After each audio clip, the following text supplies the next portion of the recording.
News, ಇದು ನಿಮ್ಮ ಧ್ವನಿ. ನಮಸ್ಕಾರ. ಎಸ್ ನ್ಯೂಸ್ಗೆ ಸ್ವಾಗತ. ನಾನು S Devendra Gowda.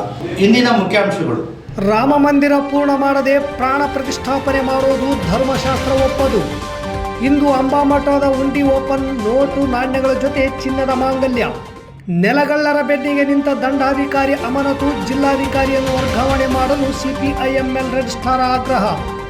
AITUC scheme workers ಸಂಘದಿಂದ ಸಂಸತ್ ಸದಸ್ಯರಿಗೆ ಮನವಿ ಸಲ್ಲಿಕೆ. ಅಸಂಕಲ್ ಮಾರಾಮಾರಿ ಪ್ರತಿ ದೂರು ದಾಖಲು ಮಾಡಲು ಶೇಖರಪ್ಪ ಧುಮತಿ ಒತ್ತಾಯ. ವಾರ್ತೆಗಳ ವಿವರ.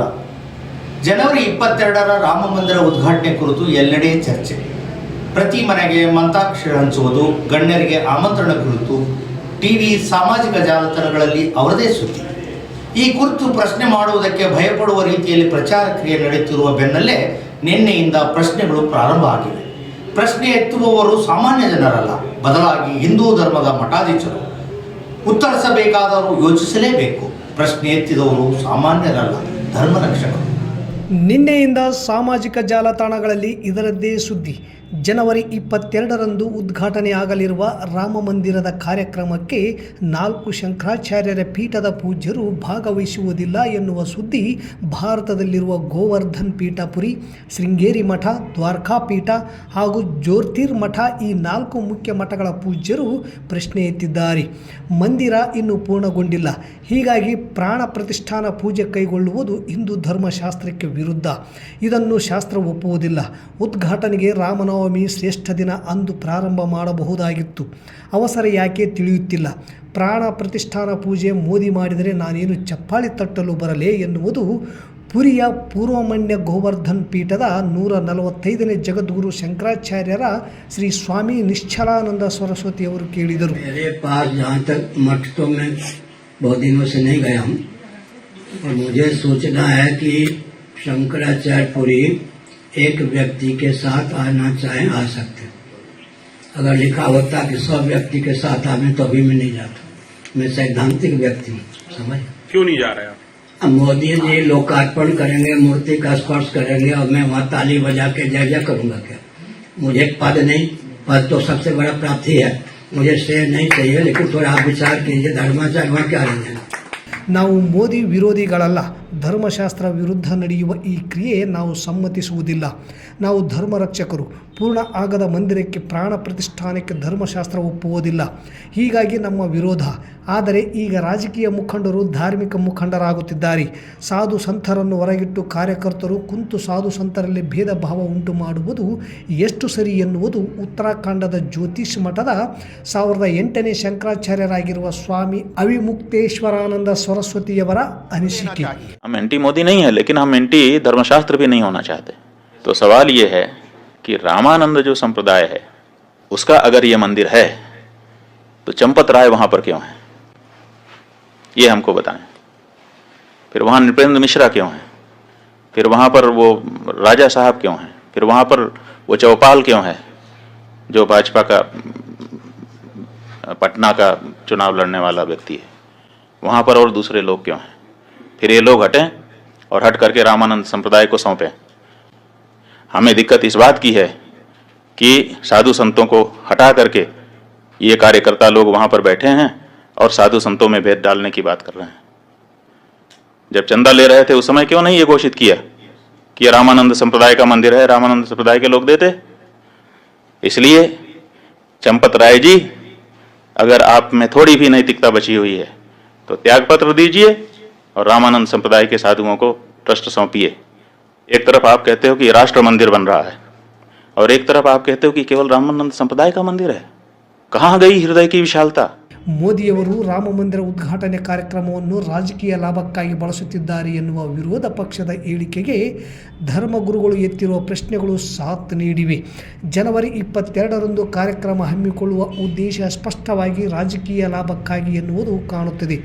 ನಿಜವಾಗಲೂ ರಾಮನ ಮೇಲೆ ಭಕ್ತಿ ಪ್ರೀತಿ ಇರುವವರು ಪೂಜ್ಯರು ಹೇಳಿದಂತೆ ರಾಮನವಮಿಯಂದು ಏಕೆ ಉದ್ಘಾಟನೆ ಇಟ್ಟುಕೊಳ್ಳಲಿಲ್ಲ ಎನ್ನುವುದು ವಿರೋಧ ಪಕ್ಷದ ಮುಖಂಡರಿಗೆ ಗೊತ್ತಿದೆ. ಆದರೆ ಜನಸಾಮಾನ್ಯರಿಗೆ ಈ ರಹಸ್ಯ ಇನ್ನೂ ಅರ್ಥ ಆದಂತೆ ಕಾಣುತ್ತಿಲ್ಲ. ಪೂಜ್ಯರಿಗೆ ಕಂಡ ಸತ್ಯ ಜನಸಾಮಾನ್ಯರಿಗೂ ಕಾಣಿಸಲಿ, ಮೋದಿ ತಂತ್ರ ಹರಿಯಲಿ ಎನ್ನುವುದು ಪ್ರಜಾಪ್ರಭುತ್ವವಾದಿಗಳ ಅನಿಸಿಕೆ. ತಹಸೀಲ್ದಾರ್ ಅರುಣ್ ಕುಮಾರ್ ದೇಸಾಯಿ ಅವರ ಸಮಕ್ಷಮದಲ್ಲಿ ಇಂದು ಅಮ್ಮಮಠದ ಅಂಬಾದೇವಿ ದೇವಸ್ಥಾನದ ಹುಂಡಿಯನ್ನು ಓಪನ್ ಮಾಡಲಾಯಿತು. ಹುಂಡಿಯಲ್ಲಿ ನೋಟು, ನಾಣ್ಯಗಳ ಜೊತೆ ಬೆಳ್ಳಿ ಆಭರಣಗಳ ಜೊತೆ ಮಾಂಗಲ್ಯ ಇದ್ದುದು ಕಂಡುಬಂತು. ಅದು ಬಂಗಾರದ್ದೇ ಎಂದು ಖಚಿತಪಡಿಸಲು ತಜ್ಞರನ್ನು ಕರೆಸಿ ದೃಢಪಡಿಸಿಕೊಳ್ಳಲಾಯಿತು. ಪ್ರತಿ ವರ್ಷದಂತೆ ಈ ವರ್ಷವೂ ಸಹ ಅಂಬಾಮಠದ ಅಂಬಾದೇವಿ ಜಾತ್ರೆ ಪೂರ್ವದಲ್ಲಿ ಅಂಬಾದೇವಿ ದೇವಸ್ಥಾನದ ಹುಂಡಿಯನ್ನು ಓಪನ್ ಮಾಡಿ ಎಣಿಸುವುದು ವಾಡಿಕೆ. ಅದರಂತೆ ಇಂದು ತಹಸೀಲ್ದಾರ್ ಅರುಣ್ ಕುಮಾರ್ ದೇಸಾಯಿ ಹಾಗೂ ಮಠದ ಅಧ್ಯಕ್ಷರ ಸಮಕ್ಷಮದಲ್ಲಿ ಹುಂಡಿಯನ್ನು ಓಪನ್ ಮಾಡಿದಾಗ ನೋಟು, ನಾಣ್ಯಗಳ ಜೊತೆ ಬೆಳ್ಳಿ ಹಾಗೂ ಬಂಗಾರದ ಮಾಂಗಲ್ಯ ಇರುವುದು ಕಂಡುಬಂತು. ಕೂಡಲೇ ತಜ್ಞರನ್ನು ಕರೆಸಿ ಅದು ಬಂಗಾರದ್ದೇ ಎಂದು ಖಚಿತಪಡಿಸಿಕೊಂಡಾಗ ಅದು 2 ತೊಲೆ ಬಂಗಾರದ ಮಾಂಗಲ್ಯ ಇರುವುದು ಖಚಿತಪಡಿಸಿಕೊಳ್ಳಲಾಗಿದೆ. 15,69,620 ರೂಪಾಯಿಗಳು ಒಟ್ಟು ಹುಂಡಿ ಸಂಗ್ರಹವಾಗಿದೆ ಎಂದು ತಹಸೀಲ್ದಾರ್ ಅರುಣ್ ಕುಮಾರ್ ದೇಸಾಯಿ ತಿಳಿಸಿದರು.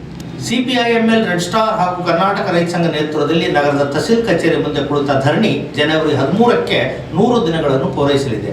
ಅಂದು ನಗರದ ಯಮನೂರ್ ಪೀರಾ ದರ್ಗದಿಂದ ರಾತ್ರಿ 8 ಗಂಟೆಗೆ 100 ದಿನಗಳ ಭೂ ಹೋರಾಟಕ್ಕೆ 100 ಪಂಜುಗಳ ಸಮೇತ ಭೂಹೀನರು ದಂಡಾಧಿಕಾರಿಗಳ ಕಚೇರಿಗೆ ಮೆರವಣಿಗೆ ಮಾಡಲಾಗುತ್ತದೆ ಎಂದು ರಾಜ್ಯ ಸಮಿತಿ ಸದಸ್ಯ ಎಂ ಗಂಗಾಧರ್ ಹೇಳಿದರು. ನಗರದ ಪ್ರವಾಸಿ ಮಂದಿರದಲ್ಲಿ ಕರೆದ ಸುದ್ದಿಗೋಷ್ಠಿಯನ್ನು ಉದ್ದೇಶಿಸಿ ಮಾತನಾಡಿದ ಅವರು, ನಾಡಗೌಡರ ಪರವಾಗಿ ವಕಾಲತ್ತು ವಹಿಸಿರುವ ಜಿಲ್ಲಾ ಉಸ್ತುವಾರಿ ಸಚಿವ ಶರಣು ಪ್ರಕಾಶ್ ಪಾಟೀಲ್ ಅವರಿಗೆ ಕಂಡಲ್ಲಿ ಘೇರಾವು ಹಾಕಿ ಪ್ರತಿಭಟಿಸಲಾಗುತ್ತದೆ. ಡಿಸೆಂಬರ್ 30ರಂದು ವಿವಿಧ ಸರ್ಕಾರಿ ಕಾರ್ಯಕ್ರಮಗಳಿಗೆ ಚಾಲನೆ ನೀಡಲು ನಗರಕ್ಕೆ ಆಗಮಿಸಿದ ಸಿಎಂ ಹಾಗೂ ಡಿಸಿಎಂ ಅವರಿಗೂ ಕೂಡ ದೇವರಾಜ್ ಅರಸು ಕಂಡ ಕನಸು ಉಳುವವನೇ ಭೂ ಒಡೆಯ ನೀತಿ. ಸರ್ಕಾರಿ ಭೂಮಿಯನ್ನು ನಾಡಗೌಡರು ಅಕ್ರಮವಾಗಿ ಒತ್ತುವರಿ ಮಾಡಿಕೊಂಡ ಸರ್ಕಾರಿ ಭೂಮಿಗಾಗಿ ಬಡವರು, ಭಕ್ತರು, ಅತ್ಯಂತ ಹಿಂದುಳಿದವರು, ಭೂಮಿ ಇಲ್ಲದವರಿಗೆ ಭೂಮಿ ಕೊಡಿಸಿ ಎಂದು ಮನವಿ ಸಲ್ಲಿಸಿದ್ದೆವು. ಅವರು ಸಕಾರಾತ್ಮಕವಾಗಿ ಸ್ಪಂದಿಸಿ ಇದನ್ನು ಪರಿಶೀಲಿಸುತ್ತೇವೆ ಎಂದು ಭರವಸೆ ಕೊಟ್ಟಿದ್ದರು. ಈ 100 ದಿನಗಳ ಹೋರಾಟಕ್ಕೆ ರಾಜ್ಯ ಸರ್ಕಾರದಿಂದ ಯಾವುದೇ ಸ್ಪಂದನೆ ನಮಗೆ ದೊರೆತಿಲ್ಲ. ಇದರರ್ಥ ಕಾಂಗ್ರೆಸ್ ಸರ್ಕಾರವೇ ತಂದ ಭೂ ಸುಧಾರಣೆಗೆ ದಿವ್ಯ ನಿರ್ಲಕ್ಷ್ಯ ತೋರಿಸುತ್ತಿದ್ದಾರೆ. ಇಲ್ಲಿನ ಅಧಿಕಾರಿಗಳು ಜಮೀನ್ದಾರರ ಪಕ್ಕಾ ಖಾಸಗಿ ಏಜೆಂಟರಾಗಿ ಹೋಗಿದ್ದಾರೆ. ಹೋರಾಟ ನಿರತರ ವಿಷಯದಲ್ಲಿ ಸಹಾನುಭೂತಿ ತೋರಿಸದೆ ತಮ್ಮ ಕರ್ತವ್ಯ ಪಾಲನೆ ಮರೆತು ಸರ್ಕಾರದ ಭೂಮಿಯನ್ನು ನೆಲಗಳ್ಳರಿಗೆ ನೀಡಿ ಅವರ ಬೆನ್ನಿಗೆ ನಿಂತಿದ್ದಾರೆಂಬ ಗೋಚರವಾಗುತ್ತಿದೆ. ಈ ವಿಷಯದಲ್ಲಿ ಜಿಲ್ಲಾಧಿಕಾರಿ ಹಾಗೂ ದಂಡಾಧಿಕಾರಿ ಮೌನ ವಹಿಸಿ ನಾಡಗೌಡರ ಬೆಂಬಲಕ್ಕೆ ನಿಂತಿದ್ದರಿಂದ ಭೂಹೀನರ ಹೋರಾಟಕ್ಕೆ ಅಧಿಕಾರಿಗಳೇ ಕಂಟಕರಾಗಿದ್ದಾರೆ. ಜವಳಗೇರ ಭೂ ಪ್ರಕರಣ ಸೇರಿದಂತೆ ರಾಜ್ಯದ ಎಲ್ಲ ಹೆಚ್ಚುವರಿ ಭೂ ಪ್ರಕರಣಗಳ ಮರು ವಿಚಾರಣೆಗೆ ಅವಕಾಶ ಕಲ್ಪಿಸಲು ಕರ್ನಾಟಕ ಭೂ ಸುಧಾರಣೆ ಕಾಯ್ದೆ 1961 ಸೆಕ್ಷನ್ 122A ತಿದ್ದುಪಡಿ ತರಬೇಕು. ಜವಳಗೇರ ಭೂ ಪ್ರಕರಣವನ್ನು ಶೀಘ್ರಗತಿಯಲ್ಲಿ ವಿಚಾರಣೆ ಮಾಡಿ ಮುಗಿಸಬೇಕು. ಸಿಂಧನೂರು ಸರ್ವೆ ನಂಬರ್ 419 ಹಾಗೂ ಸುಲ್ತಾನ್ಪುರ ಸರ್ವೆ ನಂಬರ್ 186 ಸೇರಿದಂತೆ ಕರ್ನಾಟಕ ಸರ್ಕಾರ ಎಂದಿರುವ ಎಲ್ಲ ಹೆಚ್ಚುವರಿ ಭೂಮಿಗಳನ್ನು ಈಗಾಗಲೇ ಅರ್ಜಿ ಸಲ್ಲಿಸಿದ ಭೂರಹಿತರಿಗೆ ವಿತರಿಸಬೇಕು. ಹಾಗೆ ಸಿಂಧನೂರು ಮತ್ತು ಪಗಡ್ದಿನ್ನಿ ಸೇರಿದಂತೆ ತಾಲೂಕಿನ ಇತರೆ ಸರ್ಕಾರಿ ಕಾರಿಜಾಕಾತ್ ಕರ್ನಾಟಕ ಸರ್ಕಾರ ಹೆಚ್ಚುವರಿ ಭೂಮಿಗೆ ಅರ್ಜಿ ಸಲ್ಲಿಸಿದ ಎಲ್ಲ ಜಾತಿಯ ಭೂಹೀನ ಬಡವರಿಗೆ ಭೂ ಮಂಜೂರಾತಿ ನೀಡಬೇಕು. ಈ ವಿಷಯದಲ್ಲಿ ಕರ್ತವ್ಯ ಮರೆತು ಪ್ರತಿವಾದಿಗಳಿಗೆ ಸಹಕಾರ ನೀಡುತ್ತಿರುವ ತಹಸೀಲ್ದಾರ್ ಅರುಣ್ ಕುಮಾರ್ ದೇಸಾಯಿ ಅವರನ್ನು ಅಮಾನತುಗೊಳಿಸಬೇಕು ಹಾಗೂ ಜಿಲ್ಲಾಧಿಕಾರಿ ಚಂದ್ರಶೇಖರ್ ನಾಯಕ್ ಅವರನ್ನು ಕೂಡಲೇ ವರ್ಗಾವಣೆ ಮಾಡಬೇಕೆಂದು ಆಗ್ರಹಿಸಿದರು. ಈ ಸಂದರ್ಭದಲ್ಲಿ ಕರ್ನಾಟಕ ರೈತ ಸಂಘದ ಜಿಲ್ಲಾಧ್ಯಕ್ಷ ಮಲ್ಲಯ್ಯ ಕಟ್ಟಿಮನಿ, ತಾಲೂಕು ಅಧ್ಯಕ್ಷೆ ಅಂಬಮ್ಮ ಬಸಾಪುರ್, ಉಪಾಧ್ಯಕ್ಷ Hanumanthappa ಗೋಡಿಹಾಳ್, HR Hosamani, ಅಂಪಮ್ಮ, Usha MG, Parashuram, Lakshmi, BB Fatima, Mudiyappa ಉಪಸ್ಥಿತರಿದ್ದರು. ಸಿಟ್ಟಿಂಗ್ ಅವರೇ ಈ ಕಾಂಗ್ರೆಸ್ನವರೇ ML ಅಪ್ಪನಗೌಡರು, ಟೋಟಲಿ ಸರ್ಕಾರ ಅದೇ. ಅದರಲ್ಲಿ ಭೂ ಸುಧಾರಣೆ ಸ್ಪಷ್ಟವಾಗಿದೆ. ಭೂ ಹಿಂಡ್ರಿ ಭೂಮಿ ಹಂಚಬೇಕು, ಹೆಚ್ಚುವರಿ ಭೂಮಿ ಸರ್ಕಾರಿ ಕಾರ್ಯಜಾತ ಅದು ಭೂ ಸುಧಾರಣಾ ಕಾಯ್ದೆ ಹೆಚ್ಚುವರಿ ಭೂಮಿಯನ್ನೇ ಭೂ ಹಿಂಡ್ರಿಗೆ ಹಂಚಲಿಕ್ಕೆ ತಂದಂತ ಸ್ಪಷ್ಟವಾಗಿ ಆದೇಶ ಇದೆ. ಇದರಲ್ಲಿ ನಾವು ಸುಮಾರು ಸರಿ ಮಾತಾಡಿದ್ವಿ, ಮತ್ತೆ ನಾನು ರಿಪೀಟ್ ಹಿಂದಕ್ಕೆ ಹೋಗೋದಿಲ್ಲ, ಈಗಾಗಲೇ ಸ್ಪಷ್ಟವಾಗಿದೆ. ಹೈಕೋರ್ಟ್ಗೆ ಕಾಗದ ಪತ್ರ ಸೃಷ್ಟಿ ಮಾಡೋದಂತಿದೆ ತಹಶೀಲ್ದಾರ್ ಅರುಣ್ ದೇಸಾಯಿ. ಇದರ ಮೇಲೆ ಮುತುವರ್ಜಿ ವಹಿಸಿ ಈ ಒಂದು ಭೂಧರಣಿನ ಅಥವಾ ಭೂ ಹಿಂಡ್ರಿಗೆ ನ್ಯಾಯ ಕೊಡಿಸುವಲ್ಲಿ ಅಥವಾ ಅರ್ಜಿ ಹಾಕಿದವರಿಗೆ ಫಲಾನುಭವಿಗಳಿಗೆ ಪಟ್ಟ ಕೊಡುವಲ್ಲಿ ಮುತುವರ್ಜಿ ವಹಿಸಬೇಕಾದ್ರೆ ಜಿಲ್ಲಾಧಿಕಾರಿಗಳೇ ಟೋಟಲಿ ನಿರ್ಲಕ್ಷ್ಯ ಮಾಡಿದ್ದಾರೆ. ನಮ್ಮ ಹೋರಾಟ ಒಂದು ದಿನ ಧರಣಿ ಬಂದಿಲ್ಲ, ಇವತ್ತು 97 ದಿನ ಆಯಿತು, ಇನ್ನು 3 ದಿನ 100 ದಿನ ಆಗ್ತದೆ. ಜಿಲ್ಲಾಧಿಕಾರಿಗಳು ಮುಂದೆ ಹೋದರೂ ಕೂಡ ನಮ್ಮ ಧರಣಿಗೆ ಸೌಜನ್ಯಕ್ಕಾದರೂ ಸರ್ಕಾರ ಸಹಾನುಭೂತಿ ನಮ್ಮ ಹೋರಾಟದಲ್ಲಿ ತೋರಿಸ್ತಿಲ್ಲ ಅಂತಂದರೆ ಟೋಟಲಿ ಇಲ್ಲಿನ ಜಿಲ್ಲಾಡಳಿತ, ತಾಲೂಕು ಆಡಳಿತ ಜನ ವಿರೋಧಿಯಾಗಿ ಕೆಲಸ ಮಾಡ್ತಿದೆ ಅಂತಕ್ಕಂಥದ್ದು ಸ್ಪಷ್ಟ.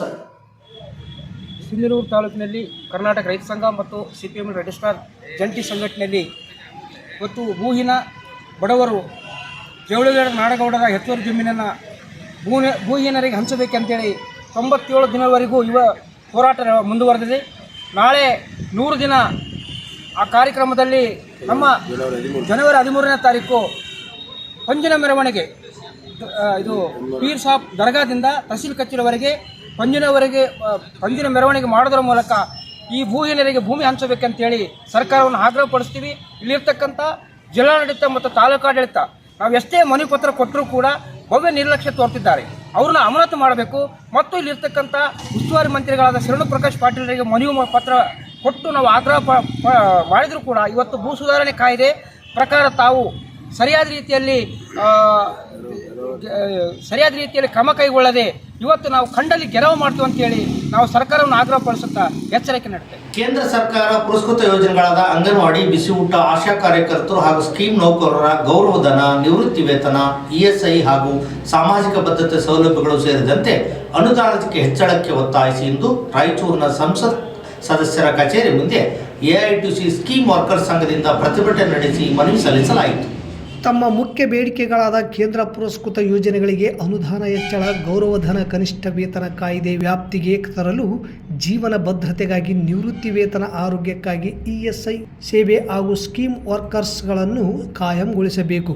ಪುಸ್ತಕ ದಾಖಲಾತಿ ಪ್ರಕಾರ ಆಹಾರ ಪೂರೈಕೆ ಗುಣಮಟ್ಟದ ಮೊಬೈಲ್ ನೀಡಲು ಒತ್ತಾಯಿಸಿ ರಾಯಚೂರಿನ ಸಂಸದರ ಕಾರ್ಯಾಲಯದ ಮುಂದೆ ಇಂದು ರಾಯಚೂರು ಜಿಲ್ಲೆಯ ಎಐಟಿಯುಸಿ ಸ್ಕೀಮ್ ವರ್ಕರ್ಸ್ ಸಂಘಟನೆ ಸದಸ್ಯರಿಂದ ಪ್ರತಿಭಟನೆ ಹಮ್ಮಿಕೊಂಡು ಸಂಸದರಾದ ಅಮರೇಶ್ವರ ನಾಯಕ್ ಅವರಿಗೆ ಮನವಿ ಪತ್ರ ಸಲ್ಲಿಸಲಾಯಿತು.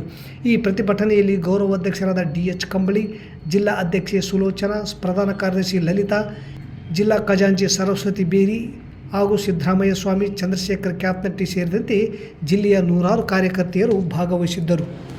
ಪೊಲೀಸರ ಹಾಗೂ ಮೋಡಿಕಾರರ ಮಧ್ಯೆ ನಡೆದ ಮಾರಾಮಾರಿ ಘಟನೆಗೆ ಸಂಬಂಧಿಸಿದಂತೆ ಬೆಳಗಾನೂರು ಪೊಲೀಸ್ ಠಾಣೆಯಲ್ಲಿ ಪೊಲೀಸರ ಮೇಲೆ ಹಲ್ಲೆ ಮಾಡಿದ ಮೋಡಿಕಾರರ ಮೇಲೆ ದೂರು ದಾಖಲು ಮಾಡಿಕೊಂಡು ಆರೋಪಗಳ ಬಂಧನಕ್ಕಾಗಿ ಪೊಲೀಸರು ಹುಡುಕಾಟ ನಡೆಸಿದ್ದಾರೆ.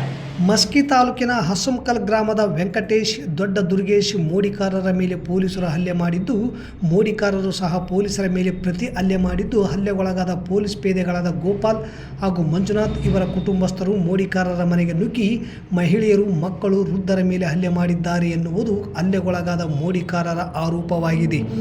ಪೊಲೀಸರ ಮೇಲೆ ಹಲ್ಲೆ ಮಾಡಿದ ಸಂಬಂಧ ಮೋಡಿಕಾರರಾದ ವೆಂಕಟೇಶ್, ಸಣ್ಣ ದುರ್ಗೇಶ್, ಶಿವರಾಜ್, ಮಲ್ಲೇಶ್ ಸೇರಿದಂತೆ ಇತರರ ಮೇಲೆ ಬೆಳಗಾನೂರು ಪೊಲೀಸ್ ಠಾಣೆಯಲ್ಲಿ 9/2/2024 ಕಲಂ 143, 147, 148, 323, 353, 332, 307, 504, 508 ಸಹಿತ 149 IPC ಅಡಿಯಲ್ಲಿ ಪ್ರಕರಣ ದಾಖಲಾಗಿದ್ದು, ಮೋಡಿಕಾರರು ಮನೆ ಬಿಟ್ಟು ಪರಾರಿ ಆಗಿದ್ದಾರೆ ಎನ್ನುವ ಮಾಹಿತಿ ಇದೆ.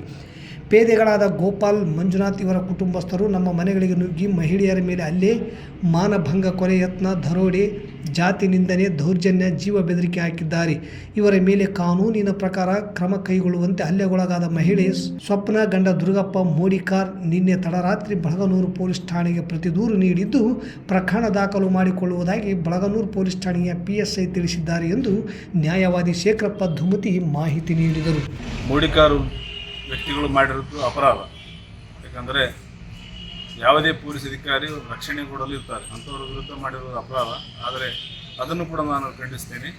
ಅದೇ ರೀತಿಯಾಗಿ ಪೊಲೀಸರ ಹಿಂಬಾಲಕರು ಏಕಾಏಕಿಯಾಗಿ ನನ್ನ ಕಕ್ಷಿದಾರರ ಮನೆಗೆ ನುಗ್ಗಿ ಧ್ವಂಸಗೊಳಿಸಿ, ಹೆಣ್ಣು ಮಕ್ಕಳು ಮತ್ತು ಮಹಿಳೆಯರನ್ನದೇ ಅವರಿಗೆ ಹಲ್ಲೆ ಮಾಡಿ ರಕ್ತಗಾಯಗೊಳಿಸಿ ಕೊಲೆ ಪ್ರಯತ್ನ ನಡೆಸಿ ಅವರಲ್ಲಿರ್ತಕ್ಕಂಥ ವಸ್ತುಗಳನ್ನು ಮತ್ತು ಅಲ್ಲಿರ್ತಕ್ಕಂಥ ಬೆಲೆ ಬಾಳುವ ವಸ್ತುಗಳನ್ನು ಮತ್ತು ನಗದು 3,50,000 ರೂಪಾಯಿಗಳನ್ನು ತೆಗೆದುಕೊಂಡು ಪರಾರಿಯಾಗಿರುವುದು ಕೂಡ ಭಾಳ ವಿಚಾರಿಸಬೇಕಾದಂಥ ವಿಚಾರ. ಹೀಗಾಗಿ ಈ ಎರಡೂ ಘಟನೆಗಳು ಸಮಾಜದಲ್ಲಿ ನಡೀಬಾರ್ದಾಗಿತ್ತು, ನಡೆದಿವೆ. ಹಾಗಾಗಿ ನಾನು ಜಿಲ್ಲಾ ಪೊಲೀಸ್ ಅಧಿಕಾರಿಗಳಿಗೆ ಒತ್ತಾಯಪಡಿಸುವುದಿಷ್ಟೇ, ಯಾರು ಮಾಡಿದರೂ ಕೂಡ ಪೊಲೀಸರ ಮೇಲೆ ಹಲ್ಲೆ ಮಾಡಿದ್ರು ಕೂಡ ಅಪರಾಧ. ಹಾಗಂತೇಳಿ ಪೊಲೀಸರ ಹೆಸರು ಹೇಳಿ ನನ್ನ ಕಕ್ಷಿದಾರರ ಮನೆಗೆ ನುಗ್ಗಿ ಏಕಾಏಕಿ ಅವರ ಮೇಲೆ ಹಲ್ಲೆ ಮಾಡಿ ಅವರಿಗೆ ಜೀವ ಬೆದರಿಕೆ ಒಡ್ಡಿ ಅವರನ್ನು ಮಾನಭಂಗ ಮತ್ತು ಮಹಿಳೆಯರನ್ನು ಹಲ್ಲೆಗೊಳಿಸಿರುವುದು ಕೂಡ ದೊಡ್ಡ ಅಪರಾಧ.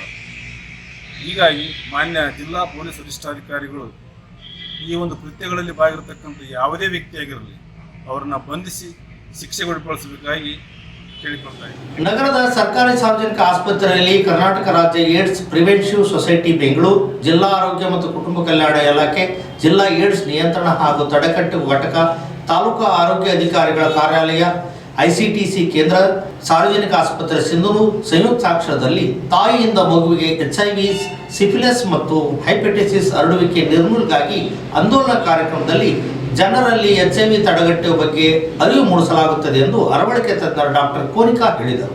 ಪ್ರತಿ ತಿಂಗಳು ಪ್ರಧಾನಮಂತ್ರಿ ಸುರಕ್ಷಾ ಮಾತೃತ್ವ ಅಭಿಯಾನ ಕಾರ್ಯಕ್ರಮ ಇರುತ್ತದೆ. ಗರ್ಭಿಣಿಯರಿಗೆ ಸೀಮಂತ ಮತ್ತು ಉಡಿ ತುಂಬುವ ಕಾರ್ಯಕ್ರಮ ಮಾಡಲಾಯಿತು. HIV, ಏಡ್ಸ್, ಹೆಪಟೈಟಿಸ್ ಕಾಯಿಲೆಯ ಬಗ್ಗೆ ಗರ್ಭಿಣಿ ಮಹಿಳೆಯರಿಗೆ ಗರ್ಭಧಾರಣೆಯ ಅವಧಿಯಲ್ಲಿ ತಾಯಿಯಿಂದ ಮಗುವಿಗೆ HIV, ಏಡ್ಸ್ ಹರಡದಂತೆ ಆಂದೋಲನವನ್ನು ಹಮ್ಮಿಕೊಳ್ಳಲಾಗಿದೆ ಎಂದು ತಾಲೂಕಾ ಕ್ಷೇತ್ರ ಆರೋಗ್ಯ ಶಿಕ್ಷಣಾಧಿಕಾರಿ ಗೀತಾ ಹಿರೇಮಠ ಹೇಳಿದರು. ಗರ್ಭಿಣಿ ಸ್ತ್ರೀಯರಿಗೆ ಉಚಿತವಾಗಿ ಸಿಫಿಲಿಸ್ ಮತ್ತು ಹೈಪಟೈಟಿಸ್ ತಪಾಸಣೆಯನ್ನು ಮಾಡಲಾಯಿತು. ಸರ್ಕಾರಿ ಸಾರ್ವಜನಿಕ ಆಸ್ಪತ್ರೆಯ ಸಿಬ್ಬಂದಿಗಳಾದ ಡಾಕ್ಟರ್ ನಾಗವೇಣಿ ದಂತವೈದ್ಯರು, ಡಾಕ್ಟರ್ ವಿನುತಾ ಪಾಟೀಲ್ ಮಕ್ಕಳ ತಜ್ಞರು, ಡಾಕ್ಟರ್ ಅಸ್ಮಿತಾ ಸ್ತ್ರೀ ರೋಗ ತಜ್ಞರು, ಡಾಕ್ಟರ್ ಮುಕ್ತಾ ಸ್ತ್ರೀ ರೋಗ ತಜ್ಞರು, Shri Om Prasad ICTC counsellor, Shri Ambareesh counsellor, Shri Ramanjaneya RKSK counsellor, Shri Hanumanthagouda ಆಪ್ತ ಸಮಾಲೋಚಕರು, ಹಣಿಗಿ VBDTS ಮೇಲ್ವಿಚಾರಕರು, THO ಆಫೀಸ್, SN ಖಾದ್ರಿ ಪ್ರಯೋಗಶಾಲಾ ತಜ್ಞರು, Nirmala Jithi counsellor, Tejaswini nursing officer, Mallikarjun ART DO, Ningappa ART ಆಪ್ತ ಸಮಾಲೋಚಕರು ಹಾಗೂ ಗರ್ಭಿಣಿ ಸ್ತ್ರೀಯರು ಸಾರ್ವಜನಿಕರು ಉಪಸ್ಥಿತರಿದ್ದರು. ತಿಂಗಳ ಆ ಥರ ಸರಿಯಾಗಿ ತೋರಿಸ್ಬೇಕು, ಸ್ಕ್ಯಾನಿಂಗ್ ಎಲ್ಲ ಸರಿಯಾಗಿ ಮಾಡಿಸ್ಕೋಬೇಕು.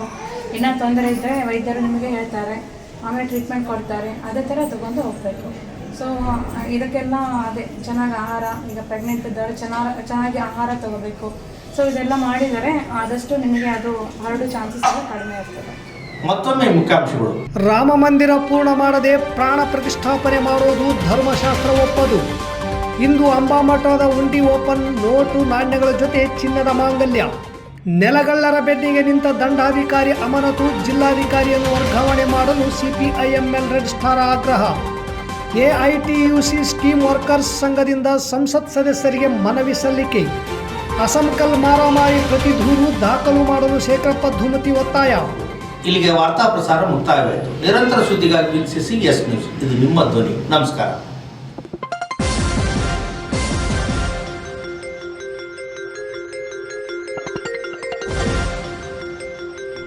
ಎಸ್ ನ್ಯೂಸ್, ಇದು ನಿಮ್ಮ ಧ್ವನಿ.